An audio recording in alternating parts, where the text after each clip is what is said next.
नमस्कार दोस्तों, जय हिंद।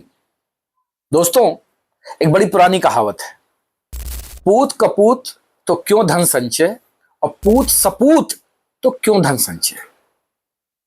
हमारे ऋषियों ने बड़ा सोच समझ के कहा होगा। और आज बीएमसी चुनाव के बाद ये बात ठाकरे परिवार पर लागू हो रही।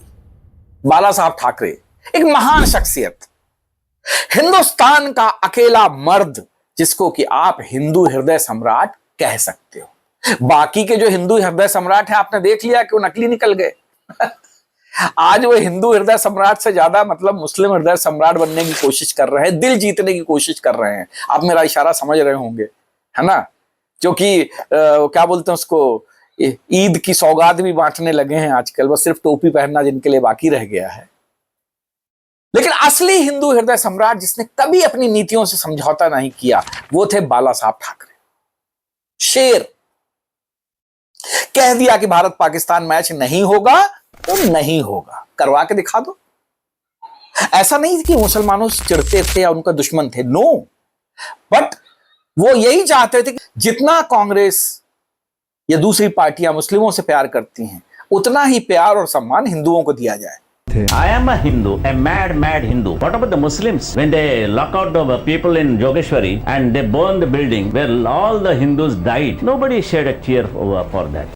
क्योंकि बंटवारे के बाद में अगर आपने धर्म के नाम पे विभाजन किया और पाकिस्तान जो है और बांग्लादेश जो है, मान लो मुसलमानों को आपने दे दिया है, तो हिंदुओं को भी जो है उनकी जगह जो बची हुई है उसमें हिंदुओं को भी वही सम्मान और वही प्यार और वही जो कहते नहीं समानता मिलनी चाहिए।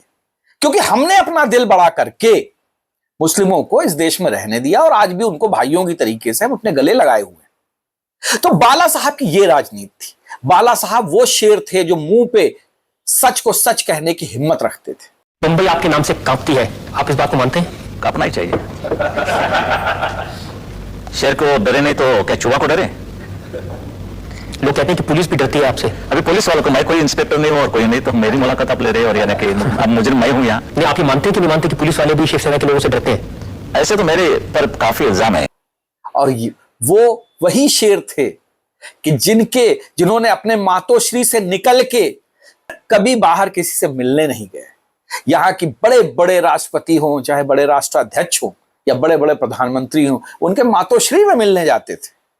और साहब, पूत कपूत वाली बात यहां पे सिद्ध होती है कि वही बाला साहब ठाकरे के जो सुपुत्र या कुपुत्र जो भी कहिए, उद्धव ठाकरे, वो सोनिया गांधी के इंतजार में 2-2 घंटे दरवाजे पे खड़े रहते हैं, उनके दरवाजे पे। सोचिए, ये है बात। और यही कारण है कि आज जो उनका आखिरी किला था, BMC, Brihan Mumbai municipal corporation, जिसपे कि ठाकरे बंधुओं का पिछले 28 सालों से कब्जा था। जी हां, 28 ईयर्स, 28 सालों से जो शिवसेना बीएमसी पे कब्जा जमाए बैठी थी, वो कल के चुनाव में सब खत्म हो गया। ये आखिरी किला था साहब, ये भी खत्म हो गया। ठाकरे साहब, बाला साहब ठाकरे की आत्मा आज रो रही होगी, क्योंकि कुछ मैं कहूंगा स्वार्थी तत्वों ने मिलके उद्धव ठाकरे का दिमाग ऐसा फेरा कि वो हिंदू हृदय सम्राट के बेटे होने के बावजूद मुस्लिम हृदय सम्राट में बनने चले गए। और साथ में उन्होंने जोड़ लिया अपने चचेरे भाई को, राज ठाकरे को, जिनकी जबान कैंची से ज्यादा तेज चलती है। जब अन्ना मलाई यहां पर प्रचार करने आए तो राज ठाकरे ने कहा कि अरे कुछ रस मलाई और भड़वा, जाने क्या क्या शब्दों का इस्तेमाल किया। लुंगी उठाओ, पुंगी बजाओ, है। वहीं उद्धव ठाकरे के पुत्र आदित्य ठाकरे जो हैं, अपने देवेंद्र फडणवीस की मिमिक्री करने लगे, क्योंकि इनको ये विश्वास ही नहीं था कि लोग इन चीजों से ऊब चुके हैं। अब मराठी मानुस उसी तरीके से नहीं रहना चाहता है, उसको भी प्रोग्रेस चाहिए, उसको भी विकास चाहिए, अच्छी सड़कें चाहिए, अच्छा जीवन चाहिए। भाषाई विवाद आप कब तक फैलाएंगे? कब तक आप हिंदी भाषी और जो है मराठी भाषी के नाम पे राजनीति करेंगे? क्योंकि एक चीज ध्यान रखिए, जो हिंदी भाषी लोग यहाँ पे आए हैं वो मेहनत करने आए हैं, वो यहाँ पर ऑटो चलाते हैं, टैक्सी चलाते हैं, और दुनिया और मुंबई जैसे बड़े शहर में जो कि देश की आर्थिक राजधानी है, उसमें बड़े बड़े पदों पर और बड़े बड़े जो संस्थान संभाल रहे हैं। और याद रखिए, इन्हीं हिंदी भाषी लोगों से भी न जाने कितने मराठी भाषी परिवारों की लड़कियों की या लड़कों की शादी हुई है। अब वो भेद नहीं रह गया है कि आप मतलब जो है किसी को भी बोल दो कि लुंगी उठाओ, पुंगी बजाओ। आज भी मुंबई में और महाराष्ट्र में जो साउथ इंडिया से आए हुए लोग मेहनत कश लोग हैं, उनका बोलबाला है। जो यूपी से, बिहार से और दूसरे राज्यों से आए हुए लोग हैं, वो यहां मेहनत कर रहे हैं, रोटी कमा रहे हैं। और अगर वो ना हो तो मुंबई जो आर्थिक राजधानी है, वो राजधानी नहीं रह पाएगी आर्थिक, क्योंकि उन्हीं की वजह से विकास का पहिया यहां चल रहा है। और आप उनके विरुद्ध जो है घड़ा फैला रहे हैं। आपका कंगना रनौत से विरोध हुआ, आप सत्ता में थे, आप मुख्यमंत्री थे, आपने उसके घर पे बुलडोजर चला दिया। आज उसी कंगना रनौत का वीडियो आपके लिए आ रहा है कि एक दिन मेरा घर टूटा है, तेरा घमंड टूटेगा। सोचिए लोग कैसी कैसी बातें कर रहे हैं। वही अर्नब गोस्वामी आपको चैलेंज कर रहा है, उद्धव जी कह के। क्यों? क्योंकि आपने अपनी ऐसी दशा बना ली है। आपने एक फौजी के ऊपर हमला कराया।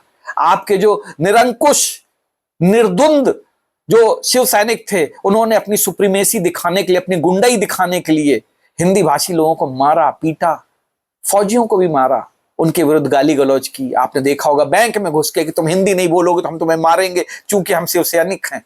क्या तरीका है? सोचिए, हैदराबाद से आए हुए ओवैसी ने यहां पर वो सीटें जीती जो आप नहीं जीत पाए। महाराष्ट्र में मजलिस इत्तेहाद मुस्लिमीन पार्टी के 125 कॉरपोरेटर्स कामयाब हुए। मैं शुक्रिया अदा करना चाहूंगा महाराष्ट्र की आवाम का कि उन्होंने बढ़ चढ़कर अपने वोट का इस्तेमाल किया, और मैं शुक्रिया अदा करना चाहूंगा। क्यों? क्योंकि ओवैसी ने अपनी लाइन और लेंथ नहीं चेंज की। वो मुस्लिम राजनीति करता था, करता है, करता रहेगा। लेकिन आप हिंदू हृदय सम्राट के बेटे होने के बावजूद हिंदुओं को भूल के मुस्लिम राजनीति में घुस गए। साहब, आप ऐसे अपना कहते नहीं कि थाली के बैंगन नहीं बन सकते हो कि ऑल ऑफ ए सडन आप हिंदुओं की राजनीति छोड़ के मुस्लिम राजनीति करने लगो। जो हमारे मराठी भाई हैं, मराठी मानुस है, आखिर आप बताइए, 28 साल बीएमसी में रहने के बाद आपने इन गरीब मराठी मानुसों के लिए क्या किया? आपने बड़े बड़े मॉल बनवा दिए, कॉम्प्लेक्स बनवा दिए। क्या इन गरीब लोगों के लिए आपने कोई भी ऐसे इस पूरे मुंबई में जगहें या हॉस्टल्स या ऐसी बस्तियां बनवाई कि जहां पे कोई भी आदमी जो बड़े दूर से, विदर्भ से या किसी दूसरे एरिया से, गरीब एरिया से यहां नौकरी ढूंढने आया हो तो उसको यहां पे मुफ्त में रहने के लिए या ट्रांजिट होम टाइप के मिल जाते कि जिसमें रह के वो अपनी नौकरी ढूंढ सकता। और यहाँ के जो बड़ा किराया है मुंबई जैसे शहरों में रहने के लिए, जो होटलों में या चाल में रहने का बड़ा किराया है, उसको अवॉइड कर सकता। सोचिए वो गरीब लोग कितनी बद्दुआएं आज आपको दे रहे होंगे जब आप ये चुनाव हारे हैं। अगर आपने ये सब किया होता तो आपको सिर्फ मुंह से मराठी मानुस का मुद्दा जो है उठाने की जरूरत नहीं पड़ती, आप कुछ करके दिखाते। काश आपने इन गरीबों के लिए धर्मशालाएं बनाई होती, लॉजेस बनवाई होती, ट्रांजिट रूम्स बनवाए हुए होते, कुछ ऐसा किया होता कि यहां पे इनको रहने खाने की मुफ्त की या कुछ पैसे देके ही एक सस्ती व्यवस्था मिल जाती, ताकि ये दूर दूर से यहाँ जो मुंबई में जगह ढूंढने आते हैं, नौकरी ढूंढने आते हैं या मंत्रालय के किसी काम से आते हैं तो उनको यहाँ रहने की जगह मिल जाती। बट आपने नहीं किया। आप सिर्फ मुंह जबानी राजनीति में लगे रहे और विभाजनकारी राजनीति को बढ़ावा देते रहे। सब जानते हैं कि राज ठाकरे बाला साहब बनने के चक्कर में अपनी जबान को बहुत खराब कर चुके हैं। राज ठाकरे की मनसे का क्या हाल है ये आप सभी जानते हैं। मनसे का क्या हश्र हुआ ये हम सब जानते हैं। क्यों? क्योंकि अगर आप जबान से बुरे बन जाते हैं तो आपका साथ कोई नहीं देता है। और याद रखिए, राजनीति जो है वो वोटों के ऊपर टिकी हुई है। अगर आपका वोटर आपसे नाराज है या आपका वोटर आपसे दूरी बना लेता है तो आपके पास कितने भी अच्छे संजय क्यों ना हो, आप धृतराष्ट्र बन के ही जो है अपना राज चला पाओगे। और वही हुआ आपके साथ। आप धृतराष्ट्र बन गए और संजय जो है गलत खबर दे के आपको बर्बाद करते रहे। हो सकता है आपको मेरी ये बात बुरी लगे या बहुतों को बुरी लगे, लेकिन मैं कहूंगा अभी भी विचार करिए, अभी भी कुछ नहीं गया है, आप वापस आ सकते हैं। हम सब चाहते हैं कि बाला साहब की लीगेसी इस पूरे देश में चले, क्योंकि बाला साहब असली हिंदू हृदय सम्राट थे। और आप चाहें तो बन सकते हैं उद्धव जी असली हिंदू हृदय सम्राट, लेकिन आपको थाली के बैगन बनने से बचना होगा। विभाजनकारी नीतियों से बचना होगा। यह मुंबई सबकी है, ये सिर्फ आपकी नहीं है, यह सिर्फ मराठी मानुसों की नहीं है। इस मुंबई को बनाने में हम सब ने योगदान दिया है, क्योंकि जो भी बाहर से आया है वो अपनी कमाई का कुछ हिस्सा यहां पे टैक्स के रूप में दे रहा है, महाराष्ट्र को दे रहा है। ये जो बड़े बड़े बैंकों की या बड़ी बड़ी जो आर्थिक शाखाएं यहां खुली हुई हैं, जो पूरे देश में फैली हुई हैं, क्या कभी आपने सुना कि यूपी बिहार में किसी मराठी भाषी के साथ जो है इसलिए मतलब जो बदजुबानी की गई हो या इसलिए उनके साथ बदतमीजी की गई हो कि वो महाराष्ट्र से हैं? आपको नहीं लगता कि आपकी बदजुबानी की कीमत कोई दूसरा गरीब मराठी दूसरी जगह चुकाएगा? क्यों नहीं आपने इन गरीब मराठियों के लिए कुछ ऐसे भवन बनवाए होते, कुछ ऐसी लॉजेस बनवाई होती, कुछ ऐसी धर्मशालाएं बनाई होती, एक फ्री में 5 रुपए 10 रुपए में खाने की व्यवस्था की होती, कुछ तो ऐसा किया होता जिससे इनको लगता कि ठाकरे ब्रदर्स जो हैं हमारे लिए हैं और ये मराठी मानुस की बात करते हैं तो सचमुच में ये मराठी मानुस से प्यार करते हैं। लेकिन नहीं साहब, आप तो सिर्फ इसमें लगे रहे कि मैं कैसे जो है, अब मैं क्या बोलूं आपसे, मैं बहुत ही मतलब इस मामले में कहने में मुझे बड़ी क्षमा चाहता हूं कि आप लोग अपनी जेब भरते रहे, अपने परिवार को देखते रहे, आपने कभी किसी गरीब मराठी मानुस के लिए कोई भी ध्यान नहीं दिया, और जिसका परिणाम आज आपको अपने आखिरी किले के ढहने से देखना पड़ा। माननीय, अभी भी मौका है, अपने पुत्र को समझाइए, खुद को समझाइए और निगेटिव राजनीति से बचिए, क्योंकि निगेटिव राजनीति जो है अच्छे अच्छे लोगों का कैरियर खराब कर देती है। बड़े बड़े सूरमा, ठीक है, आप ध्यान दीजिएगा, बड़े बड़े सूरमा जिनके कि खानदानी लोग यहाँ पे इस देश में प्रधानमंत्री हुआ करते थे, आज वो सड़कों पे टहल रहे हैं, दौड़ लगा रहे हैं, पानी में कूद रहे हैं। सानी जी और मैं तालाब में मछली पकड़ने गए, आज सुबह, क्यों? लेकिन उनको वोट नहीं मिल रहे हैं। क्यों? क्योंकि उनकी जबान का चमत्कार हर कोई देख रहा है। जनता सब समझती है, सब जानती है। अपने आप को बदलिए, और मैं तो चाहूंगा कि हमारे इस महाराष्ट्र पे फिर से हमारे महान बाला साहब ठाकरे का राज हो, उनको उसी तरीके का प्यार मिले। हालांकि जो शिंदे साहब हैं, उन्होंने बाला साहब की लेगेसी को बहुत ही अच्छी तरीके से आगे बढ़ाया है, असली शिव सैनिक है वो शिंदे साहब। लेकिन मैं चाहूंगा कि ठाकरे परिवार भी एक असली शिव सैनिक की तरीके से, एक असली बाला साहब ठाकरे की लेगेसी को लेके इस महाराष्ट्र में फिर से शासन करे, ये मैं चाहता हूं।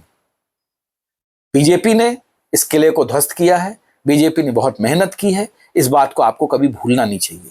देवेंद्र फडणवीस की मिमिक्री करके आप जीत नहीं सकते हैं। आप जो है लुंगी उठा के, पुंगी बजा के जो है आप जबरदस्ती जो है दक्षिण भारतीय लोगों का वोट नहीं ले सकते हैं। मन से जो है भाषाई विवाद फैला के गरीब जो है कहते हैं उत्तर भारतीय वेंडरों को मार के उनका सामान सड़क पे फेंक के जो है उनसे वोट नहीं ले सकती है, और ना ही विकास को चाहने वाले मराठी मानुसों से उसका वोट छीन सकती है। ये बात आप याद रखिए।